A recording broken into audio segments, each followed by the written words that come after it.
Selamat datang ke dalam acara pembacaan dari renungan harian kita pada hari ini. Renungan kita masih diambil dari buku Tuhanku yang Ajaib, sebuah buku yang ditulis oleh seorang profesor biologi yang bernama David Steen.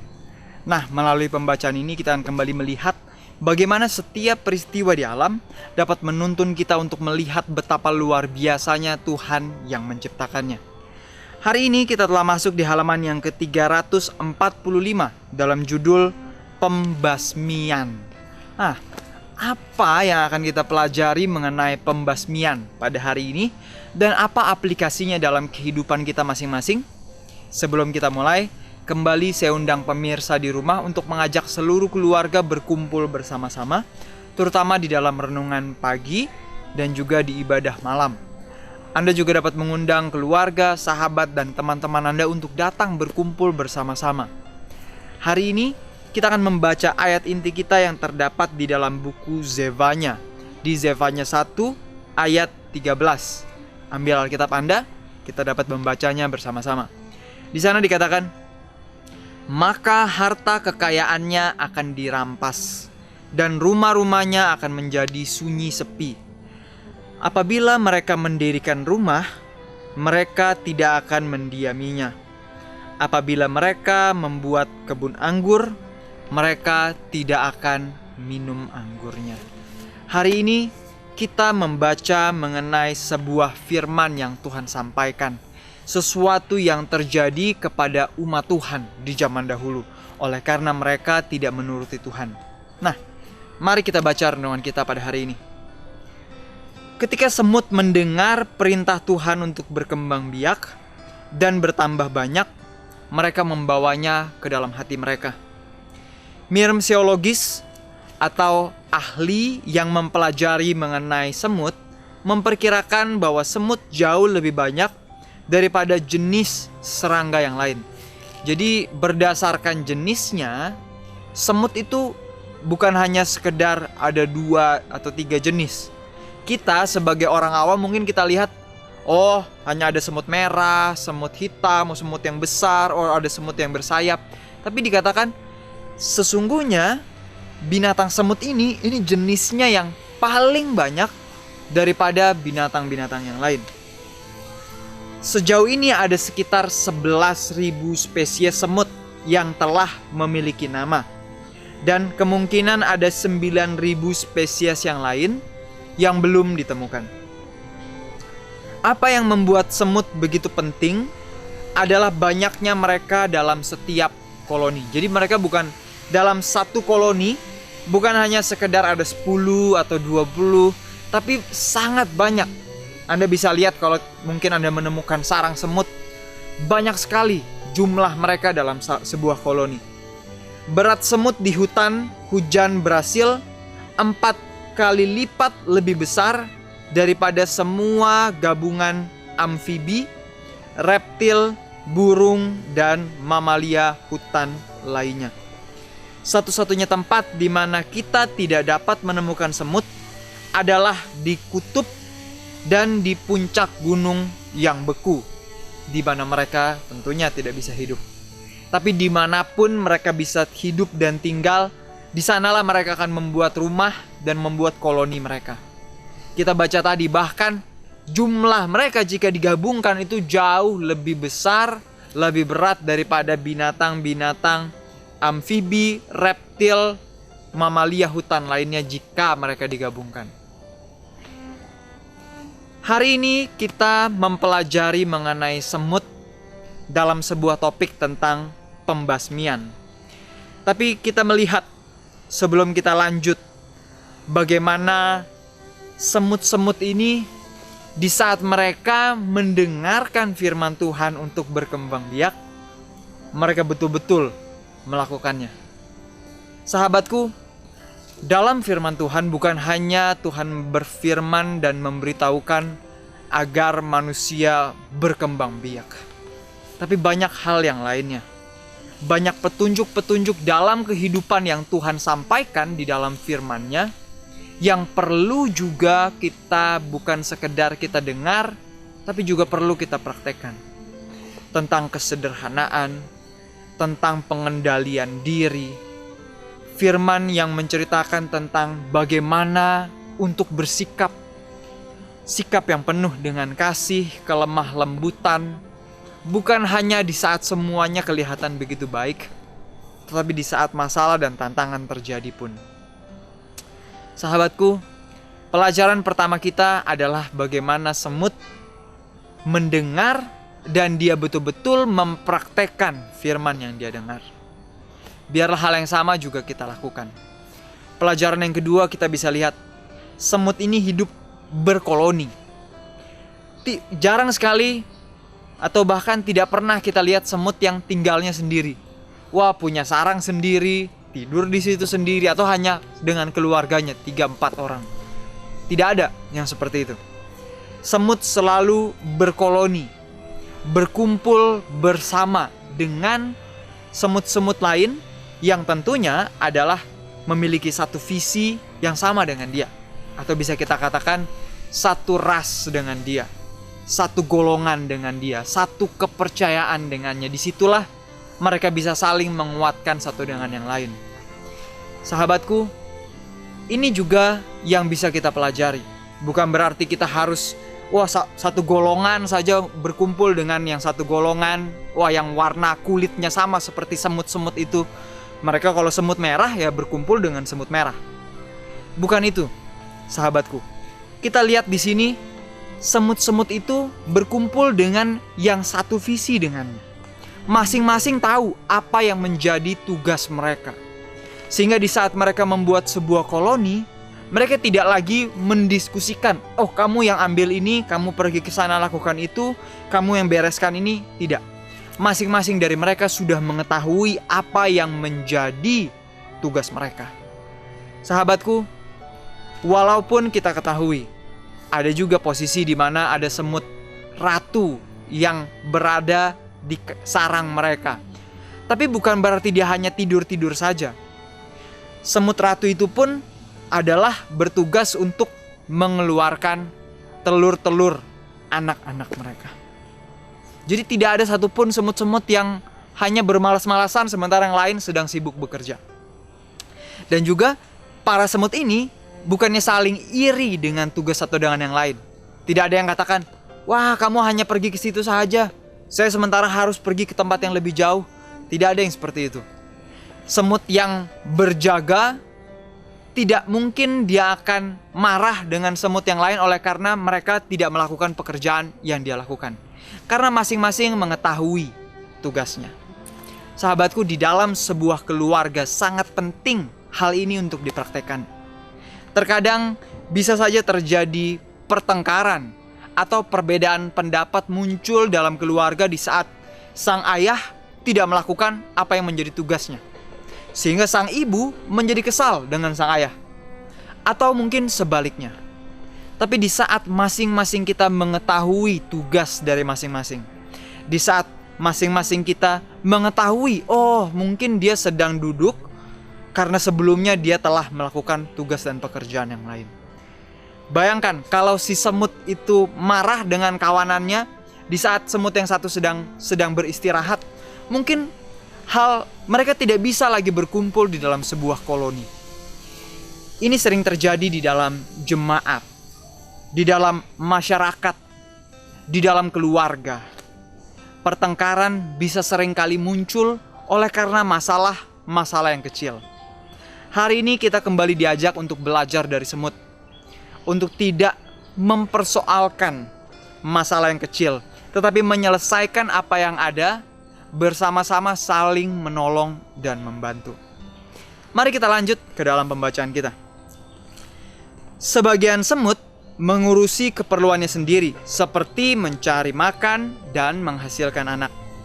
Walaupun seringkali semut kita temukan, namun kita seringkali mengambil sikap untuk membasmi semut yang memperluas koloninya di halaman rumah kita. Atau semut pemanen yang menggali kebun kita. Atau semut Firaun yang tinggal di rumah atau kantor kita. Atau semut gula yang mencari makan di dapur kita.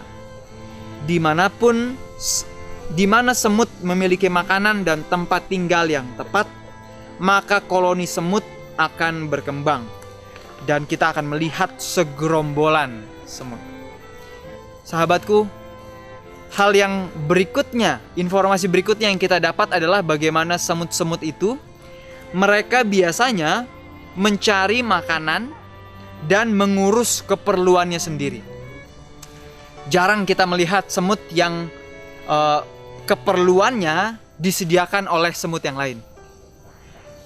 Mungkin agak berbeda dengan kehidupan dari kita manusia. Apalagi di zaman sekarang di mana pembantu sangat umum. Seolah-olah seorang manusia di dalam sebuah keluarga sepertinya tidak bisa menyelesaikan tugasnya.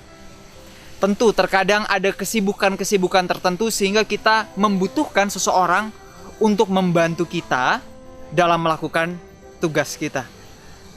Namun terkadang kita harus juga bisa membedakan antara kita yang menyibukkan diri sendiri dengan sesuatu yang sesungguhnya tidak terlalu penting, atau kita yang sesungguhnya menghalangi sehingga harusnya waktu tersebut bisa kita gunakan untuk menyelesaikan tugas kita, sehingga kita tidak punya waktu sama sekali.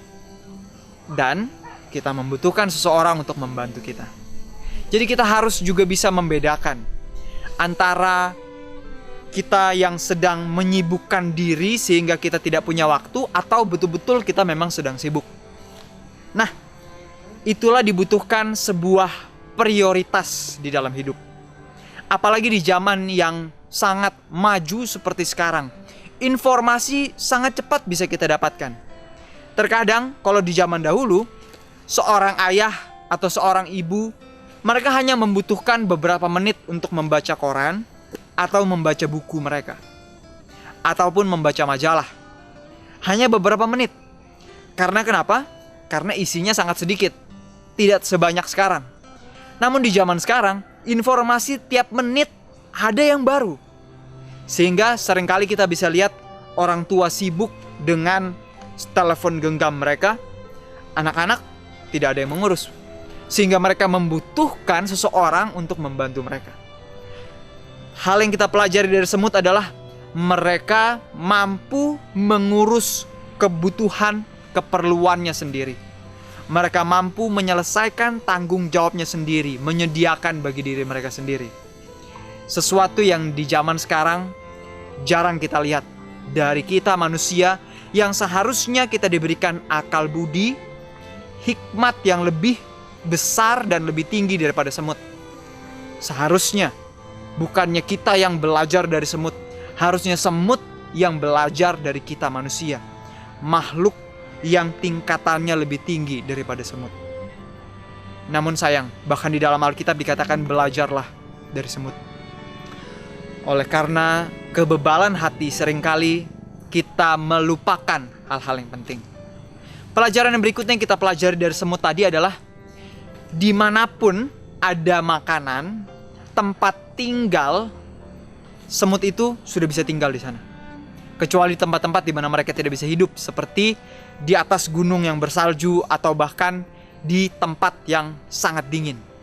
Tetapi dimanapun ada makanan, dimanapun ada tempat untuk mereka tinggal, mereka bisa tinggal di sana. Saat saya mendengar informasi tentang semut itu, saya teringat akan sebuah ayat dikatakan, asal ada makanan dan pakaian cukuplah. Dan itu betul-betul, ayat itu betul-betul dihidupkan oleh si semut ini. Mereka tidak bertanya, oh di sana ada nggak tempat tidur yang nyaman? Mereka tidak tanya, oh di sana seperti apa kondisinya? Di mana mereka bisa menemukan makanan? Di mana mereka bisa membuat tempat untuk mereka tinggal? Semut itu sudah bisa tinggal di sana. Sudah menjadi sebuah koloni bersama dengan keluarganya untuk tinggal di sana. Bagaimana dengan kita? Apakah kita lebih khawatir dalam kehidupan ini dibandingkan semut? Di saat Tuhan meminta kita untuk pergi ke tempat yang lain, untuk melayani di tempat yang jauh, mungkin di tempat yang mungkin kita tidak kenal, kita tidak tahu, atau mungkin bahkan kita tahu tempatnya seperti apa. Kita tahu betapa listrik mungkin belum masuk ke sana, atau mungkin tempatnya terkadang tidak menyenangkan. Tapi kalau Tuhan minta kita untuk ke sana, jangan tunggu. Jangan kita menundanya. Persiapkan diri baik-baik dan lakukan kehendak Tuhan. Seringkali kita juga dibawa untuk selalu ingin hidup yang nyaman. Sahabatku, kalau para semut itu ingin untuk hidup yang nyaman, banyak dari mereka yang mungkin akan cepat untuk punah dan mati. Karena tempat yang nyaman, tempat yang mereka bisa menemukan banyak makanannya, pasti lebih banyak lagi orang-orang yang mungkin akan membasmi mereka. Di saat mereka memilih tempat tinggal di dekat dapur di rumah Anda, banyak dari mereka yang pasti akan mati, dibinasakan. Bukan hanya oleh kita manusia, tetapi juga mungkin para serangga-serangga yang lain. Nah, mereka tidak memilih tempat tinggal yang nyaman, tapi dimanapun mereka bisa tinggal, dimanapun dekat dengan makanan di mana mereka bisa mendapatkannya, mereka tinggal di sana. Sama seperti ayat di dalam Alkitab, asal ada makanan dan pakaian, cukuplah. Sahabatku, para semut-semut ini, di saat mereka memiliki tempat tinggal, mereka bisa menemukan tempat di mana mereka bisa mendapatkan makanan. Itu cukup bagi mereka. Bagaimana dengan kita? Apa definisi kata cukup dalam kehidupan kita? Terkadang seorang manusia tidak cukup hanya punya satu kendaraan. Terkadang harus 2 atau 3. Rumah pun tidak cukup 1. Terkadang, tempat tidur pun tidak cukup untuk tempat tidur yang biasa saja. Terkadang kita mau yang lebih lagi. Sahabatku, jangan biarkan kita menjadi serakah.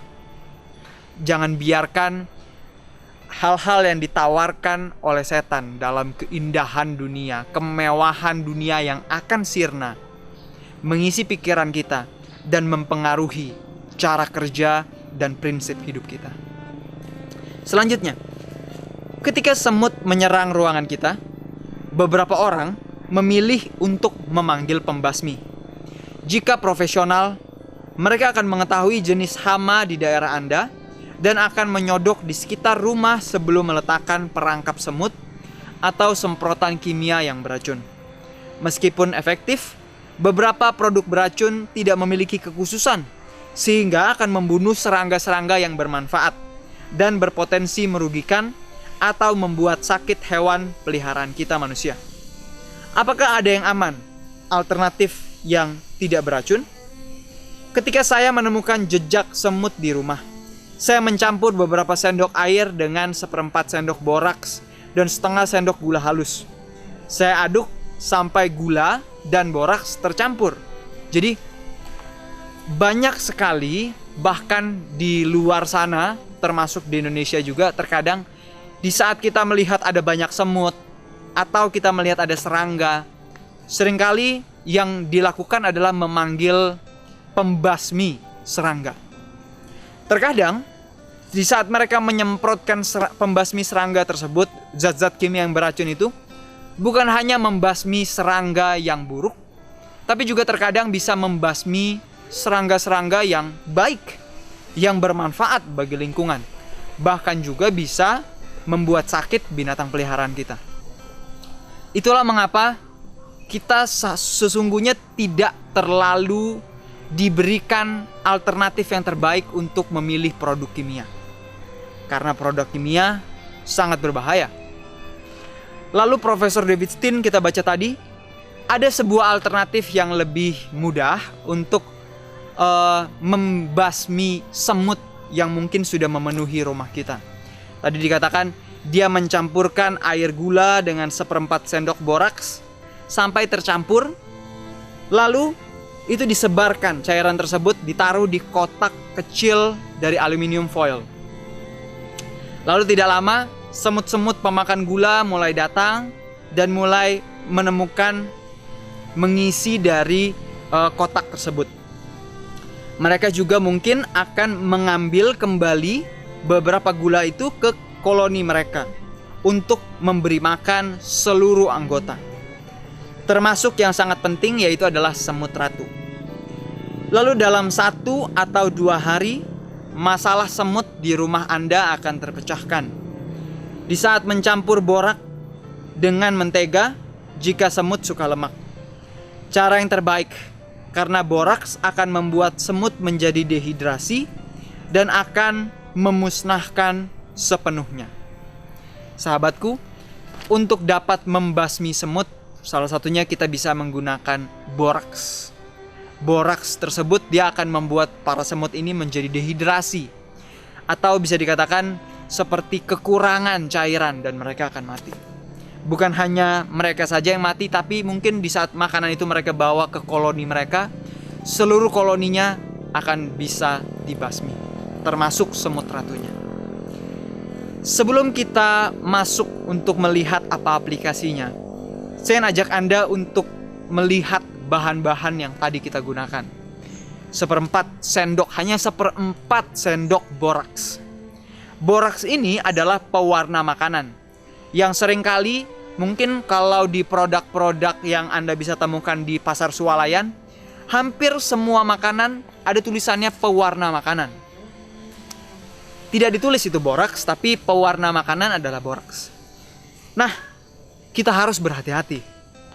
Bayangkan, efek dari boraks atau pewarna makanan tersebut dapat membunuh semut. Apalagi kita, menyebabkan semut-semut menjadi dehidrasi. Begitu juga dengan kita. Sebuah contoh mungkin Anda bisa, kalau Anda mau praktekkan, tapi saya sarankan jangan. Kalau Anda memakan snack-snack dari pasar swalayan yang ada tulisan di bahan-bahannya mengandung pewarna makanan, kalau Anda memakannya, Anda akan rasakan tidak lama sesudah kita makan, sepertinya leher tuh terasa kering, lidah tuh terasanya kayak sangat kering karena tidak basah. Seharusnya lidah itu dengan saliva di mulut harusnya lebih basah. Tapi di saat kita telah memakan makanan yang mengandung pewarna makanan, umumnya kita akan rasa haus yang sangat. Itu artinya efek dari pewarna makanan itu telah masuk ke dalam tubuh. Seperti semut yang telah dibuat menjadi dehidrasi, kita pun dibuat hal yang sama. Dan bukan hanya itu, banyak lagi efek-efek lainnya, penyakit lainnya yang dapat disebabkan dari pewarna makanan tersebut.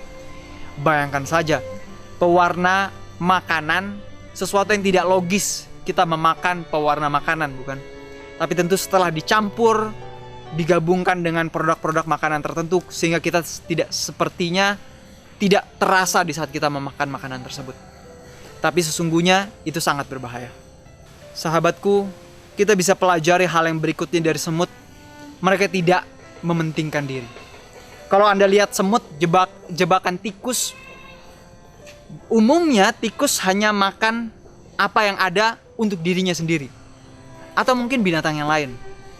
Tapi semut, dia akan bawa makanan yang dia temukan, dia bawa ke koloninya untuk mereka makan bersama-sama.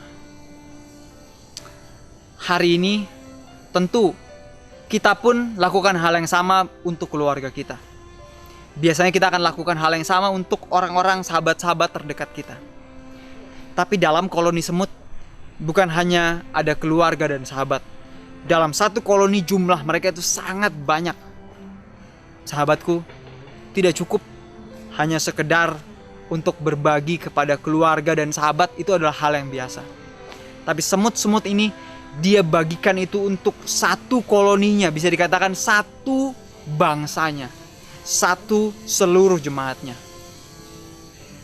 Apakah dalam kehidupan kita, kita pun memiliki hati seperti semut ini, yang rindu juga untuk berbagi, bukan hanya kepada keluarganya di rumah, tapi juga kepada satu koloninya.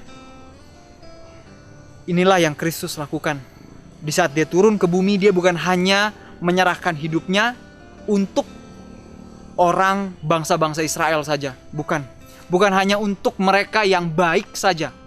Tuhan tidak menyerahkan hidupnya untuk mereka yang sudah setia. Tuhan menyerahkan hidupnya untuk setiap manusia, menebus dosa dari seluruh umat manusia. Dan sekarang kita telah dibebaskan. Tapi pertanyaannya adalah, apakah kita mau mengambil bagian di dalam pemberian dari Kristus? Mau menuruti setiap perintahnya, atau justru sebaliknya, kita menolak apa yang telah disediakan oleh Kristus bagi kita? Pemberian kasih karunia Kristus sudah ada di hadapan kita, tinggal kita ambil. Namun banyak yang menolak. Biarlah kita tidak mengikuti dan melakukan hal yang sama. Satu doa pada renungan kita pada hari ini. Tuhan, terima kasih atas produk alami yang Engkau sediakan untuk mengurangi beberapa ciptaan-Mu. Saya merindukan hari ketika semua kejahatan dalam alam semesta akan dimusnahkan dan kerajaan damai-Mu akan berkembang. Sahabatku, akan ada masa di mana bumi ini akan dipulihkan, dimurnikan. Seperti ayat yang kita baca tadi, di saat harta kekayaan akan dirampas, di saat bumi menjadi sunyi dan sepi, akan datang masa di mana bumi kita yang telah rusak oleh dosa ini, yang telah hancur ini, akan dipulihkan. Sahabatku, namun apabila dalam kehidupan kita pada hari ini kita tidak terus berjalan bersama dengan Tuhan, melatih kehidupan kita untuk dimurnikan, maka di saat bumi tersebut dimusnahkan, dihancurkan agar tercipta yang baru, kita pun mungkin akan ikut serta di dalamnya. Sahabatku, biarlah pada hari ini, hari demi hari kita pun dimurnikan, membasmi seperti judul pelajaran kita, membasmi setiap dosa kesayangan, setiap cinta diri, dan belajar dalam pelajaran yang kita pelajari mengenai semut pada hari ini. Sampai bertemu lagi ke dalam acara pembacaan renungan kita yang selanjutnya. Ceritakan apa yang Anda dapat pada hari ini kepada keluarga, sahabat, dan teman-teman Anda. Tuhan memberkati dan Maranatha.